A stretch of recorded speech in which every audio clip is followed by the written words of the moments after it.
Assalamualaikum warahmatullahi taala wabarakatuh. Selamat datang kepada semua yang berada dalam Infotalk. Salam nuzul Quran dan juga salam sejahtera kepada semua yang mendengar bersama dengan kita pada pagi ini. InsyaAllah pada pagi ini Infotalk live kita yang telah masuk siri yang ketiga pada bulan ini. InsyaAllah hari ini kita akan membawakan tajuk Nuzul Al-Quran, bertepatanlah dengan hari ini hari Nuzul Al-Quran. Jadi kita nak berbicara, kita nak berbual, kita nak berbincang sedikit berkenaan dengan tajuk ini, insya-Allah. Jadi pada yang mendengar secara live, kalau ada soalan, ada komen ataupun ada sebarang idea yang ingin dilontarkan, boleh komen di bahagian ruang komen dan kita boleh bincang bersama, insya-Allah. Jadi sebelum saya menjemput, saya nak memperkenalkan dululah kita punya tetamu jemputan kita pada hari ini, merupakan saudara Luqman Zakbar yang merupakan guru pendidikan Islam di Sekolah Rendah Tanjung Aru, Wilayah Persekutuan Labuan. InsyaAllah dengan segala hormatnya saya mempersilakan. Assalamualaikum. Waalaikumsalam warahmatullahi. Okey ke lain kat sana? Alhamdulillah setakat ni okey. Jelas suara saya? Jelas. Alhamdulillah. Okey, apa khabar Luqman? Alhamdulillah bikhair, sihat. Alhamdulillah. Moderator kita macam mana, sihat? Alhamdulillah sihat. InsyaAllah. Hari ni kita nak cerita sedikit lah berkenaan dengan Nuzul Quran, Luqman. Jadi macam mana Ramadan tahun ni bagi Luqman? Macam mana? Alhamdulillah. Bismillahirrahmanirrahim. Kita belum mulai kan? Boleh. Belum mulai lagi. Jadi Alhamdulillah lah, Ramadan tahun ni agak special sikit. Berbezalah berbanding dengan Ramadan sebelum-sebelum ni. Yang pastinya kita semua sudah maklumi Ramadan kita tahun ni dalam fasa PKP kan. Jadi yang pastinya sangat berbeza lah berbanding sebelum ni. Kalau sebelum ni ada bazar, sebelum ni kita boleh berterawih di masjid. Tapi tahun ni semuanya berlaku dalam rumah semuanya. Nak pergi bazar pun tak boleh, terawih pun di rumah saja. Alhamdulillah lah, hikmah tu ada. Kita dapat berterawih bersama keluarga. Itulah maknanya situasi Ramadan kita pada tahun ni. Mudah-mudahan lah berbaki 12 hari lagi, insyaAllah. InsyaAllah. Okay, seperti mana Luqman cakap tadi pun, kita punya Ramadan ni walaupun berbeza, ada hikmahnya terutama, dan sama jugalah hikmah dia dengan Al-Quran. Macam saya sendiri pun berbanding tahun lepas, saya rasa bila tilawah dekat Al-Quran, ada tilawah Al-Quran dekat rumah, dari segi kuantitinya insya-Allah lagi banyak, lagi bertambah daripada tahun lepas. Alhamdulillah lah bagi saya. Mungkin itulah juga hikmah. Jadi hari ini kita nak cerita lagi tentang Al-Quran. Saya terus pada soalan pertama kepada saudara Luqman kita untuk dikongsikan. Baik, Nuzul Al-Quran. Mungkin Luqman boleh terangkan sedikit daripada sejarahnya, apakah ia, maksud dia dan sebagainya dalam soalan pertama. Silakan saudara Luqman. Bismillahirrahmanirrahim. Assalamualaikum warahmatullahi wabarakatuh. Alhamdulillahirabbil alamin wa bihi nasta'in ala umurid dunya waddin. Wassalatu wassalamu ala rasulihil amin wa ala alihi wa sahbihi ajma'in. Allahumma iftah alaina hikmataka wanshur alaina min khazaini rahmatika ya arhamar rahimin. Allahumma nawwir qulubana binuri hidayatik kama nawartal arda binuri syamsika abadan ya fattah ya alim. Allahumma ij'alna mimman shama ramadana imanan wa ihtisaba ghufira lahu ma taqaddama min zambihi amin ya rabbal alamin. Alhamdulillah. Pertama-tama dan selama-lamanya kita merafakkan setinggi-tinggi rasa kesyukuran kita kepada Allah Subhanahu wa taala kerana dengan limpah dan kurniaannya masih lagi kita dapat menjalani ibadah, melakukan tanggungjawab kita sebagai hamba Allah di atas muka bumi ini. Dan alhamdulillah kita bersyukur kepada Allah Subhanahu wa taala kerana hari ini kita dah masuk hari yang ke-17 berRamadan, Dan insya-Allah pada malam ni hari yang ke-18 dan masih berbaki 12 hari lagi. Mudah-mudahan kita mohon kepada Allah Subhanahu Wa Taala supaya Allah Subhanahu Wa Taala memberikan kepada kita semangat untuk kita terus kuat dalam beribadah menghabiskan sakit bakir Ramadan pada tahun ini, insya-Allah. Amin. Jadi kita masuk kepada persoalan yang diajukan oleh Akhi Syafiq tadi berkenaan dengan nuzul Quran. Dan hari ini merupakan hari nuzul Quran lah. Hari yang mana kita sedia maklumi bahawasanya di Malaysia ni bila mana berlaku hari nuzul Quran 17 Ramadan, kita sedia maklumi hari tersebut merupakan hari cuti umum di Malaysia lah. Dan tahun ni kita tak terasa sangat cuti sebab kita dah memang sebulan dah bercuti. Tapi kalau kita bekerja ke sekolah ke, bila 17 Ramadan merupakan hari cuti umum di Malaysia. Okey, baik. Apakah itu hari nuzul Quran? Jadi sebelum kita pergi kepada intisari nuzul Quran tu, kita tengok dulu apakah yang dimaksudkan dengan Al-Quran. Al-Quran yang kita baca hari-hari, yang kita baca ketika solat, yang kita baca ketika waktu lapang, tambah pula dalam bulan Ramadan ni, kalau orang tu yang jenis baca 1 juzuk sehari, hari ni alhamdulillah dia dah mencapai juzuk yang ke-17 dah. Jadi yang kita dok baca tu apa sebenarnya Quran ni? Quran ni apa sebenarnya? Jadi Al-Quran ni dengan kata mudah, dengan kata umum, kita sedia maklumi bahawasanya Al-Quran ni adalah merupakan kalamullah. Kalamullah ni apa? Kalamullah ni adalah perkataan-perkataan Allah. Apa yang Allah nak bagi tahu kepada kita. Jadi sebab tu ada ulama sebut kalau kamu ni seolah-olah kamu mahu berkata kepada Allah.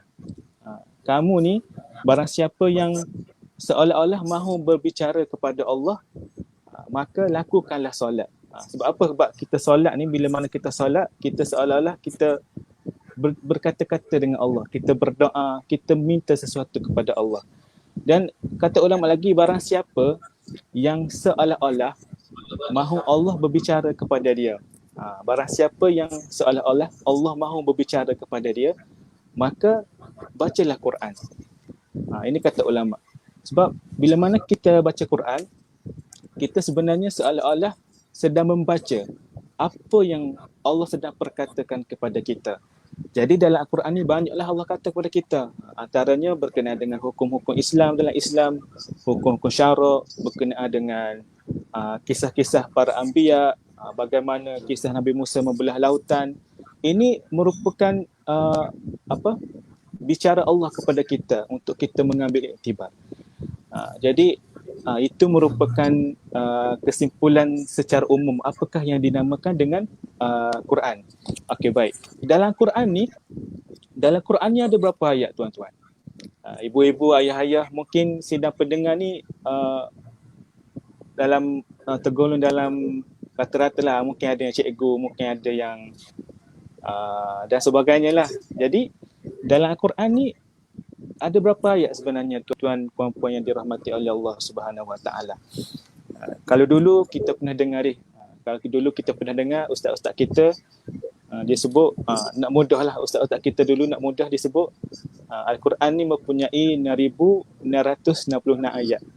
Betul tak? Dululah kita pernah dengar. Tapi itu merupakan satu angka yang kurang tepat lah sebenarnya, sebab dalam Al-Quran ni dia mempunyai 6,236 ayat Al-Quran. 6,236 ayat. Jadi kenapa dulu kita dengar ada 6,666 ayat? Sebab katanya menjadi 6,666 ayat itu adalah Bismillah yang diulang-ulang dalam Quran tu. Terdapat pengulangan Bismillah dalam Quran, tambahan pula dicampur dengan ayat yang berulang-ulang dalam Quran tu. Jadi menjadilah jumlah 6,666 ayat. Cuma untuk kita maklumi bahawasanya dalam Quran ni mempunyai 6,236 ayat. Jadi itu secara rangkuman umum lah berkenaan dengan Quran. Okey, baik. seterusnya kita beralih kepada nuzulul Quran itu sendiri. Maknanya dari segi sejarah penurunan Al-Quran. Al-Quran ni sebagaimana kita dah sedia maklumi dan kita akan study balik, Quran ni dia mempunyai tiga tahapan penurunan dia. Tiga tahapan. Maknanya Al-Quran yang kita ada hari ni sebenarnya mempunyai peringkat-peringkat penurunan dia. Yang pertama daripada mana? Yang pertama daripada Lauh Mahfuz. Maknanya terkumpul perkataan-perkataan Allah ini di Lauh Mahfuz. Jadi dari Lauh Mahfuz turun ke mana? Turun ke Sama'id Dunia, Baitul Izzah, langit dunia. Jadi diturunkan ke Baitul Izzah secara jumlatan tuf'atan wahidah, secara keseluruhan. Maknanya surah yang terdapat 114 surah ini diturunkan secara sekaligus di mana? Di Baitul Izzah, Sama'id Dunia, di langit dunia. Lalu itu peringkat yang kedua. Peringkat yang ketiga diturunkan kepada Rasulullah SAW secara munajjaman, berturut-turut selama 23 tahun kepada Rasulullah. Okey, baik. Bilakah berlaku sejarah penurunan Al-Quran? Sebab bila kita melihatkan kepada tarikh nuzul Quran itu sendiri, sebenarnya berlaku banyak khilaf sebenarnya. Yang mana hari ini kita mengatakan nuzul Quran itu berlaku pada 17 Ramadan. Dan ada juga pandangan yang mengatakan berlaku pada 18 Ramadan, berlaku pada 21 Ramadan. Bahkan ada juga yang mengatakan berlaku dari awal Ramadan lagi. Bahkan ada juga yang mengatakan nuzul Quran ni berlaku di luar Ramadan, bulan Rajab, dan ada juga yang mengatakan di bulan Maulid. Cuma mengapa 17? Sebab 17 ni merupakan pandangan yang paling kuat berkenaan dengan turun nuzul Quran. Okey, baik. Jadi sebagaimana kita tahu dalam surah Al-Qadar, inna anzalna, bismillahirrahmanirrahim, inna anzalnahu fi lailatul qadr. Yang mana diturunkan Al-Quran itu pada malam Lailatul Qadar. Jadi ini bila?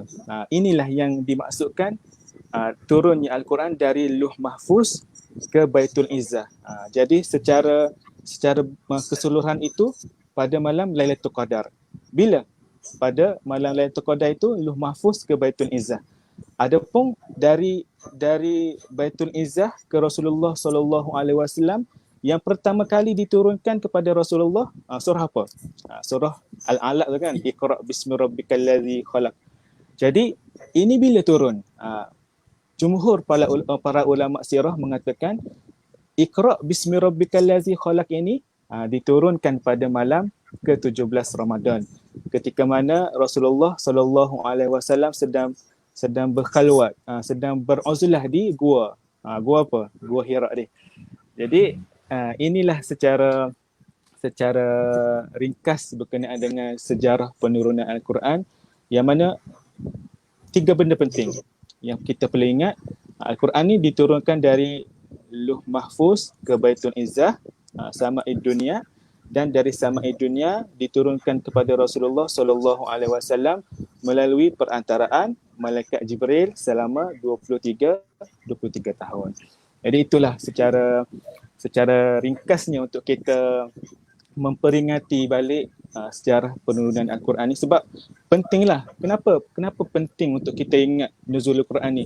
Sebab nuzul Quran ni merupakan tanda-tanda syiar Islam. Jadi sebagaimana yang Allah katakan dalam Al-Quran, wa man yu'azzim sya'airallah fa innaha min taqwal qulub. Barang siapa yang mengagungkan syiar-syiar agama, mengagungkan syiar-syiar Allah, maka itu merupakan tanda-tanda daripada sucinya hati. Jadi kita ni, kalau kita nak mensucikan hati kita, kita mestilah memperingati syiar-syiar yang terdapat dalam agama. Banyak syiar-syiar ni, antaranya masjid, antaranya kisah-kisah Rasul. Jadi ini merupakan syiar-syiar. Jadi kalau kita nak mencantikkan hati kita, kita perlu memperingatilah. Jadi inilah usaha kita untuk kita memperingati hari nuzul Quran, yang mana merupakan syiar-syiar dalam agama. Jadi itulah secara ringkasnya berkenaan dengan nuzul Quran. Wallahu a'lam. Okey, kemas jawapan dia kan. Panjang Tak bersirat-sirat, 7 bulan. panjang lurus dan tepat pada sasarannya kan. Itulah pengenalan nuzul Al-Quran dari saudara Luqman. Orang kata apa ni, refresh kita punya pengetahuan pasal nuzul Quran. Kadang-kadang ada orang lagi bahkan kalau saya sendiri pun kadang-kadang nuzul Quran tu kadang boleh tertukar dengan Maulid Rasul ataupun Awal Muharram kan. Jadi dalam orang Islam ni banyak tarikh-tarikh penting, tarikh kebesaran dan sebagainya kan. Kadang-kadang boleh pula kita tertukar kan. Selagi kan istighfar dengan syahadah pun boleh tertukar kan. Jadi pentinglah untuk kita refresh kan. Ada orang cakap ada orang cakap alah benda ni setiap tahun nak ulang kan. Nuzul Quran ni cakap nuzul Quran, lepas tu masuk bulan apa ni, Rabiul Awal ke apa semua, lupa balik kan. Lepas tu masuk Ramadan baru ingat balik Al-Quran. Saya rasa macam tak apa, benda tu tak apa. Kita anggap sebagai tangga-tangga kecil untuk kita menjadi orang yang lebih baik kan. Daripada kita tak ingat langsung, betul tak? Betul. Tapi yang baiknya kita sentiasa dekat dengan Quran, sentiasa ingat dengan Quran. Baik Luqman, saya nak tanya soalan yang seterusnya, soalan kedua. Quran diturunkan kepada manusia kan. Jadi sebelum tu saya nak ingatkan para pendengar kan, mungkin yang ada mendengar bersama kita pada hari ini, insyaAllah di mana saja anda berada, kalau nak komen je soalan, ni nak bagi idea dan sebagainya, boleh komen kat bawah. Dan kalau ada masalah pendengaran ke, kalau kami kurang jelas, mohon maklumkan juga sebab kalau anda tak beritahu, kami pun tak tahulah, kami tak suara tak ke. Okey, kembali pada soalan yang kedua pada Luqman. Kelebihan Al-Quran. Boleh Luqman terangkan sedikit apa kelebihan Al-Quran dan apa tujuan Al-Quran diturunkan kepada manusia? InsyaAllah. Okey, insyaAllah. Bismillahirrahmanirrahim. Jadi tadinya kita membicarakan tentang secara ringkas berkenaan dengan nuzul Quran. Jadi sebenarnya adakah penurunan Al-Quran ni semata-mata untuk diturunkan sahaja tanpa kita mengambil ibrah? Dan semestinya bukan sia-sialah dan bukanlah sengajalah Allah menurunkan Al-Quran kepada kita. Sebab Al-Quran yang terdapat pada hari ini merupakan rangkuman daripada kitab-kitab Samawi yang dulu, yang terdahulu. Yang maknanya kitab Samawi ni ada 4 semuanya. Kitab Taurat, kitab Injil, kitab Zabur dan diakhiri dengan kitab Al-Quran. Jadi Al-Quran ni merupakan rangkuman daripada kitab-kitab yang sebelum ni untuk melengkapi kitab-kitab yang sebelum ni. Okay, baik. Jadi berkenaan dengan kelebihan Al-Quran. Kelebihan Al-Quran ni kita perlu tahu, tapi sebelum tu kita perlu tahu dulu kenapa diturunkan Al-Quran. Jadi bila kita mengetahui kenapa Al-Quran diturunkan, baru kita tahu apakah yang menjadi kelebihan bila kita membaca Al-Quran. Baik, saya rasa saya nak terangkan dululah tujuan penurunan Al-Quran. Boleh moderator akhir Syafiq? Okay, baik. Jadi tujuan penurunan Al-Quran ni supaya kita jelas kenapa berlakunya nuzul Al-Quran. Sebab nuzul Al-Quran ni menjadi iktibar kepada kita bahawasanya Al-Quran ni untuk siapa sebenarnya. Jadi Al-Quran ni memang untuk kita lah, sebab kita yang menjadi pembaca kepada Al-Quran tersebut. Jadi kenapa Allah menurunkan Al-Quran? Kenapa Allah menurunkan Al-Quran? Jadi sebagaimana yang Allah sebut dalam Al-Quran, a'udzubillahi minasyaitonirrajim, syahrul ramadhan alladhi unzila fihi al-Quran hudal linnas wa bayyinatin minal huda wal furqan. Pada bulan Ramadan itu telah diturunkan Al-Quran. Untuk apa? Dalam ayat ni Allah nak memberitahukan kepada kita tujuan penurunan Al-Quran ni ada 3. Tujuan penurunan Al-Quran ni ada 3. Syahrul Ramadhan allazi unzila fihi al-Quran.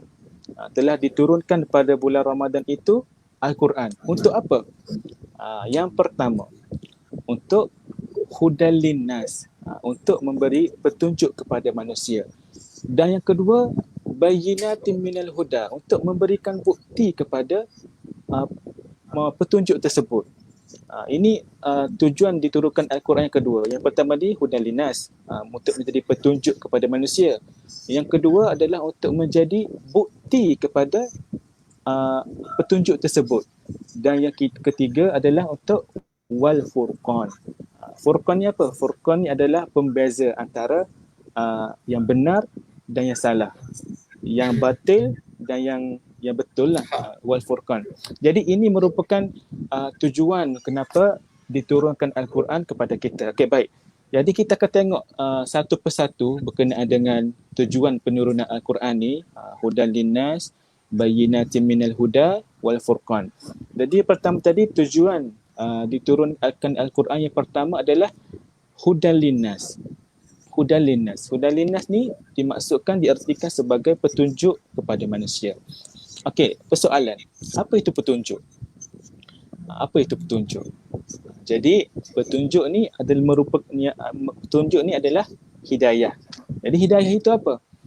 Hidayah ni kata ulama, hidayah ni merupakan satu keputusan yang perlu kita buat dalam menetapkan sesuatu. Itulah yang dinamakan hidayah. Hidayah ni adalah satu keputusan yang kita hendak buat. Jadi kenapa kita perlu buat keputusan? Sebab dalam hidup kita ni, kita tak boleh nak hidup sekiranya kita tidak ada keputusan. Dan kehidupan kita ni ditentukan dengan apa yang kita putuskan dalam kehidupan kita. Apa yang kita putuskan? Apakah keputusan kita dalam kita menjalani hidup kita? Contoh hari ni, apa keputusan kita pada hari ni? Keputusan kita pada hari ni, kita nak dengar infotalk pada pagi ni. Apakah keputusan kita hari ni? Keputusan kita hari ni, lepas aku dengar infotalk ni, aku nak dengar perutusan Muhyiddin pukul 2 petang nanti. Jangan lupa perutusan Muhyiddin 2 petang ni. Perutusan Perdana Menteri petang ni. Jadi hidup kita ni tidak lari daripada membuat keputusan. Dan mereka yang berjaya itu adalah mereka yang dapat membuat keputusan. Mereka yang tidak dapat membuat keputusan adalah menunjukkan mereka ini orang yang lemah. Orang yang lemah ni orang yang tak dapat berbuat keputusan. Dan orang yang rugi adalah orang yang tersilap buat keputusan. Jadi Al-Quran ni diturunkan kepada kita adalah untuk membantu kita bagaimana cara untuk kita membuat keputusan. Itu yang pertama, hudan linnas. Yang kedua, bayyinatin minal huda, adalah untuk memberi bukti kepada keputusan-keputusan yang telah kita buat. Sebab dalam hidup kita ni, kadang-kadang kita ragu-ragu dengan keputusan yang kita buat. Betul ke tidak? Kita kata, apa keputusan kita? Keputusan kita nak menjadi orang yang baik. Kita ragu-ragu, betul ke aku jadi orang yang baik ni akan ditolong oleh Allah, akan diberi pertolongan oleh Allah Subhanahu Wa Taala. Jadi Al-Quran ni memberi bukti kepada kita, sekiranya kamu melakukan kebaikan, kamu akan dibantu oleh Allah. Jadi sebagaimana bukti-bukti yang kita dapati dalam Al-Quran, contoh kisah bagaimana Nabi Musa dibantu oleh Allah.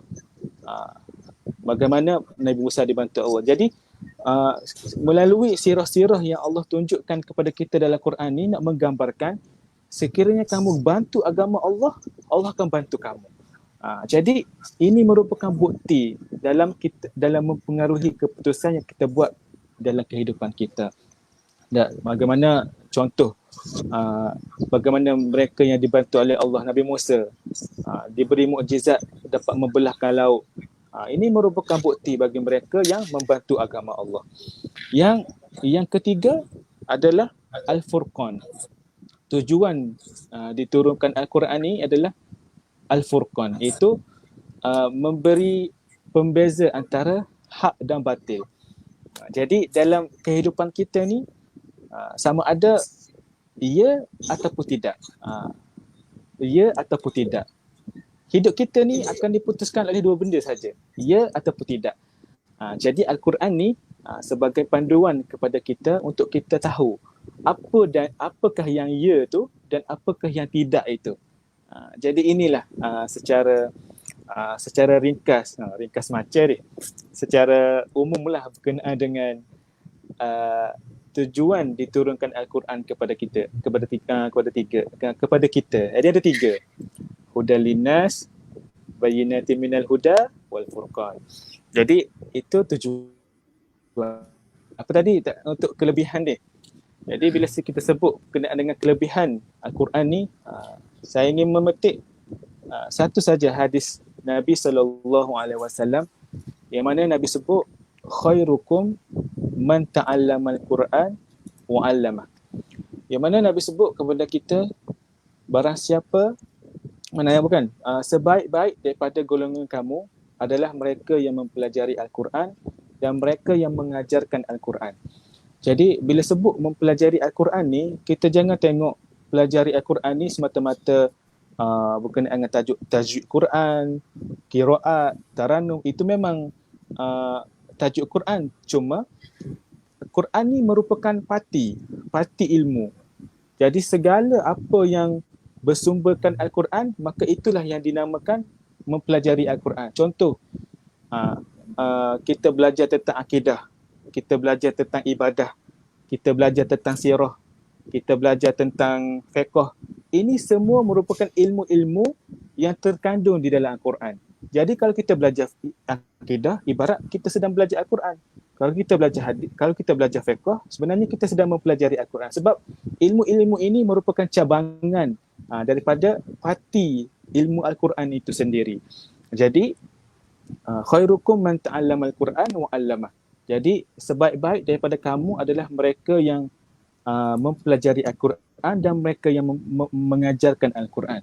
Jadi dalam bulan Ramadan lagi, dalam bulan Ramadan ni terutamanya sekali, perlulah untuk kita membaca Al-Quran, mempelajari Al-Quran, mengajarkan Al-Quran. Sebab apa? Sebab setiap huruf yang kita baca dalam Al-Quran itu akan diberi pahala. Akan diberi pahala oleh Allah Subhanahu Wa Taala. Jadi itu merupakan kelebihan secara ringkaslah. Kalau nak tahu kelebihan tu lagi, banyak lagi sebenarnya kelebihan-kelebihan itu. Cuma nak sebut setiap huruf yang kita perkatakan dalam Al-Quran itu akan diberi oleh pahala oleh Allah Subhanahu Wa Taala. Jadi bayanglah, kiralah Quran tu ada berapa huruf kan? Kalau ayat dalam Quran tu ada 6,236 ayat, itu ayat. Tidak lagi huruf. Kalau huruf, Masya Allah, tambah-tambah lagi banyaklah pahala dia. Itu sebenarnya kelebihan Al-Quran. Wallahualam. Okey, Luqman, kita tahu Al-Quran ni memang banyak kelebihan dia. Kalau nak sebut memang tak habis dah sesi pagi ni. Memang dari sudut sains, teknologi, kita ada cerita berkenaan dengan masa depan, kita ada kisah-kisah masa lalu yang kita boleh kaji dan terokai benda tu. Satu benda yang menarik berkenaan dengan Al-Quran ada tak? Kata-kata yang ada dalam Al-Quran adalah kalamullah, macam Luqman sebut ni kan, kalamullah. Maknanya benda dalam ni adalah 100% autentik. Benda tu benda yang betul kan, benda yang memang tak boleh nak dinafikan, ada keraguan dah. Jadi bila kita buka Al-Quran, bila kita baca Al-Quran, kita mendapat satu sumber yang sangat jelas, sumber yang sangat konkret sebenarnya, berkenaan dengan segala aspek hidup kita. Bahkan itu ada saya dengar satu kuliah tafsir lah. Kuliah tafsir, dia tafsir macam mana dalam surah Yusuf tu ada macam mana Nabi Yusuf ni dia menggambarkan macam mana PKP yang berlaku pada hari ini, bencana yang berlaku hari ini, dengan satu kisah yang berlaku dalam surah Yusuf. Sampai tahap macam tu sekali sebenarnya kan. Dan banyak lagi dah yang kita boleh terokai dalam Quran. Tetapi untuk soalan saya yang seterusnya, tapi Luqman, kalau kita tengok masyarakat kita hari ini, kalau kita tengok remaja kita hari ini, sebenarnya makin jauh dengan Al-Quran. Makin jauh dengan Al-Quran, makin tidak mengambil berat tentang Al-Quran. Jadi pada benda Pak Luqman, macam mana kita nak tarik kembali remaja kita, tarik kembali masyarakat kita dekat dengan Al-Quran? Bukan sekadar Al-Quran ni, kalau ada orang mati, baca Al-Quran, ataupun masa masa-masa yang tertentu sajalah kan. Masa nak buat doa selamat, kenduri selamat, baca Al-Quran. Itu sahaja Al-Quran dalam hidup mereka. Macam mana kita nak tarik mereka kembali, bahkan tarik diri kita sendirilah untuk kekal bersama dengan khazanah Al-Quran ini. Baik, bismillahirrahmanirrahim. Jadi sebagaimana yang Akhi Syafiq beritahu tadi, ya sebenarnya itulah hakikat yang sedang berlaku kepada masyarakat kita pada hari ini. Apabila dan kita boleh dapatilah kesan daripada meninggalkan sumber yang dikatakan oleh Nabi SAW ni sebagai sumber yang utama, yang mana Nabi sebut, taraktu fikum amrain dan tadillu abada in tamassaktum bihima kitaballah wa sunnati rasulih. Jadi sebagaimana yang Nabi sebutkan kepada kita 1400 tahun dulu, sebut, aku tinggalkan kepada kamu dua perkara.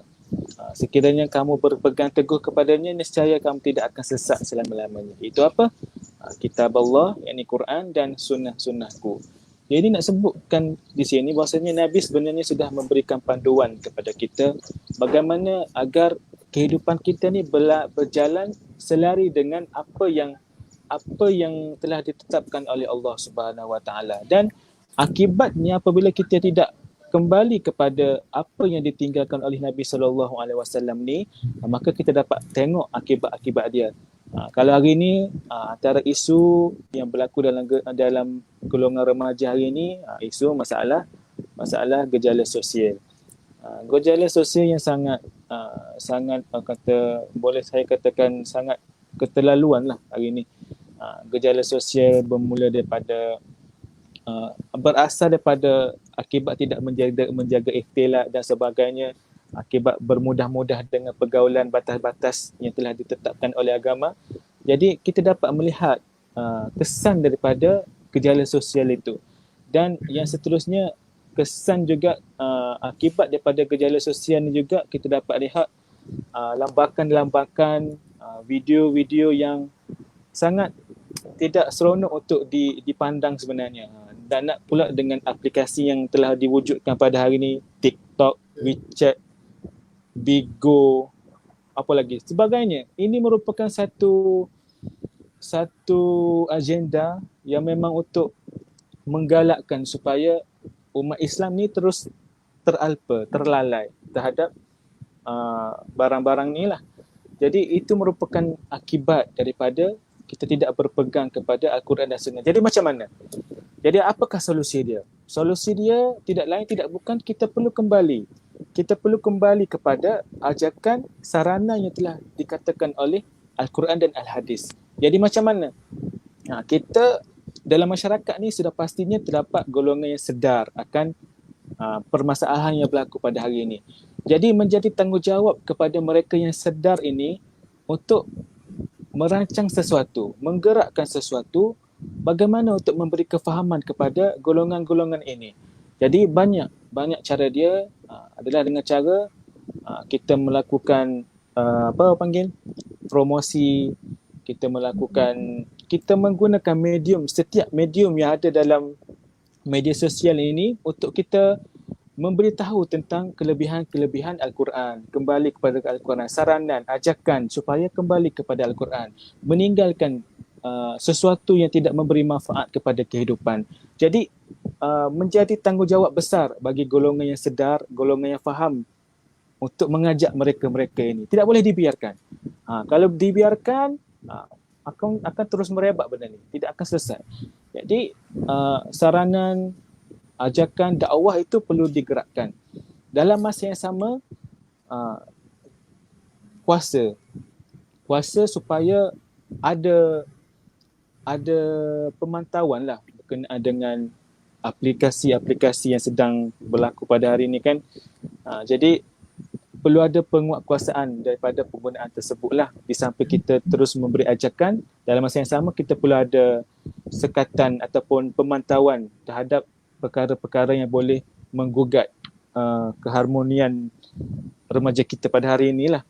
Jadi itu antara benda lain yang kita perlu sedar, peranan keluarga lah. Peranan keluarga itu sangat penting, dan bahkan itulah yang terlebih utama untuk kita sedar bahawasanya sebenarnya kesilapan yang berlaku pada hari ini adalah akibat tidak dititik beratkan daripada rumah. Jadi bila sebut rumah ni, peranan ibu bapa lah. Peranan ibu bapa, jadi kepada ibu bapa muda yang mana baru melahirkan anak, baru ada baby boy, baby girl. Jadi pentinglah untuk sedar tanggungjawab sebagai ibu bapa, tidak sekadar melahirkan anak tapi sebenarnya perlu mengisi apakah pembentukan, apakah yang perlu dibentuk kepada anak tersebut. Jadi ini merupakan proses yang tidak akan berhenti sebenarnya. Kita tidak boleh nak bermula daripada golongan remaja sebab remaja ni adalah golongan yang sudah mereka dah besar, mereka dah boleh decide kehidupan mereka. Jadi sebelum mereka masuk kepada alam remaja ni, peranan ibu bapa di rumah, bagaimana cara untuk membentuk dan sebagainya lah. Dan itu peranan keluarga dan banyak lagi lah peranan masyarakat, peranan penguat kuasa. Maknanya bila mana peranan masyarakat ni, contohnya peranan masjid, macam mana untuk mengadakan program-program yang boleh menggalakkan supaya anak-anak ini suka untuk baca Quran, buat promosi, bagi hadiah, bagi penghargaan kepada mereka yang baca Al-Quran. Jadi ini merupakan sokongan moral supaya anak muda remaja kita ini terpandulah dengan didikan Al-Quran. Jadi itulah antara inisiatif yang kita boleh buat, dan benda ni tidak lain tidak bukan kesedaran kita lah untuk mengajak mereka untuk kembali kepada Al-Quran dan Al-Hadis ini. Allah Alam. Okay, Luqman, terbaik sekali. Saya kira saya sangat setujulah macam mana Luqman sebut berkaitan dengan peranan-peranan yang perlu dimainkan oleh semua pihak sebenarnya. Dan tak boleh kalau kita nak letak kepada remaja itu sahaja kan. Kita nak letak kata-kata salah remaja kan. Tidak sebenarnya, sebab remaja ataupun yang mana kita tengok hari ni, apa yang berlaku hari ni adalah output. Bagi saya output ataupun end process, hasil dah hari ni tu. Masalah sebenarnya adalah 5 tahun ataupun 10 tahun yang lepas ataupun mungkin 20 tahun yang lepas. Akibat kerana tidak mempraktikkan, tidak mengamalkan Al-Quran. Jadi kalau kita baiki remaja hari ni pun, tapi kalau kita tak baiki pun, problem dia kapan akan keluar lagi batch baru kan. TikTok gelek-gelek batch baru kan, akan hasil. Jadi kita kena kembali kepada macam mana kita nak menangani masalah. Saya suka bila Luqman sebut berkenaan dengan keluarga kan, sebab pendidikan yang terbaik berasal daripada rumah kan. Macam mana ibu bapa, macam mana extended family, macam mana adik-beradik, kat situlah yang menjadi asas kepada pembentukan seseorang individu tu kan. Kalaulah keluarga dia bekalkan dengan agama dan ajaran yang sebenarnya, yang sewajarnya, insya-Allah kan, asas dalam diri dia tu sudah kuat. Maksudnya dia pergilah kat mana sekalipun, bila dah ada asas yang kuat, insya-Allah dia punya jalan tu tak lari dah. Tak lari dah jalan Al-Quran tu, tak lari, insya-Allah. Okey Luqman, perkongsian yang cukup menarik hari ini, saya kira cukup informatif, dan ada maklumat-maklumat yang baru, ada maklumat-maklumat yang kita dah dengar sepanjang tahun, kita dah dengar setiap tahun. Tapi kita dengar lagi dan lagi, sebab apa? Bila kita dengar, kita dapat refresh kita punya memori dan kita punya ilmu kan. Bila kita ada satu kata pujangga lah, kata pengulangan itu adalah ibu kejayaan. Jadi itulah yang kita cuba hari-hari. Sebab contohlah kalau kita buat kalau kita cakap panjang-panjang pun, kita cakap 2 jam, 3 jam ceramah, bukan tak bagus. Tapi kita cakap sekali tu, lepas tu kita tinggal, tak ada guna juga. Tapi kalau kita ulang benda bagus, walaupun seminit sehari ataupun beberapa saat sekalipun kan, benda tu akan melekat dalam kita punya kehidupan. Okey Luqman, kalau tak ada apa-apa lagi, kalau tak ada sebarang persoalan daripada pendengar kita, saya harap perkongsian kita pada pagi ini cukup bermanfaat insya-Allah, dan menjadi saham-saham pahala kita di akhirat kelak insya-Allah. Jadi sebelum saya akhiri, saya nak ucapkan terima kasih kepada Luqman dan semua sidang pendengar. Wabillahi taufiq wa hidayah. Wassalamualaikum warahmatullahi wabarakatuh. Waalaikumsalam warahmatullahi